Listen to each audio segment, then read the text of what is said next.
गए बाबा अरे बाबू तन क्या से बोल नहीं मारो न बेड़ी पे कुकुर कहीं का समझता रे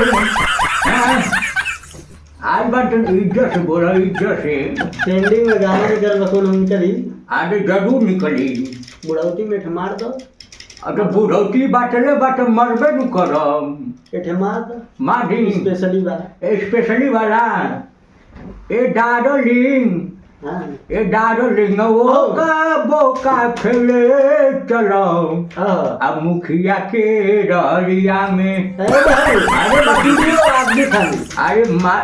अब हम प्रैक्टिस रहा है अच्छा प्रैक्टिस हाँ तन अच्छा से और तन चढ़ा के आओ चढ़ा के हाई क्वालिटी में ये डार्लिंग हाँ ये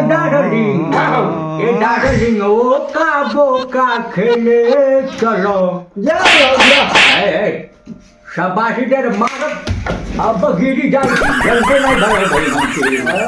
हम देखो तारो देखा तारा मकान बनवले वाली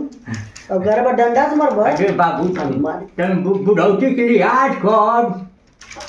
समझ नहीं के अब उत्तर बैठा चूतर के अब अरे बाप रे बाप देखिए ये बाबू देखिए कैसे खत्म। अरे बाबू अरे bye bye tata good bye गया कमरिया टूटल रे बाप और ठीक ना अरे भा तन टानी पिला अरे बाबू अरे टानी दारू दे दो मादक न हमार कमर दुखा दे तू दारू दे दो ए तुम गिरा के मर जा मर दे अरे बाबू अरे बाबू भा बढ़िया बातें एकदम ठीक ठाक अरे बाबू बाप अरे हमार अरे बाप यो टूटल का रे हमारी ये आँखी के तारा रह देख बाबू आजकल के गाना बहुत ट्रेंडिंग में चल था हम साथ साथ कहतानी आपन खोल के सुन लो कान कान कान बाबू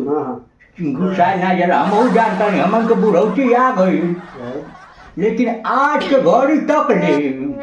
हमन के केहू से गुस्सियाई नहीं थी आ तुहन के नया नया खून मार तरो ताजा बा आ कुकुर लेकर भो भो भो भो चढ़ जाता कपारे पर अरे काय वो मार मारबो पिछिया से डंडा टूट जाए गुस्सा नहीं बरो मार दो एक अब ट्रेनिंग में आएगा आ जा नया ट्रिक बनवले बाटी आ जा अब चालू कर बाबू जी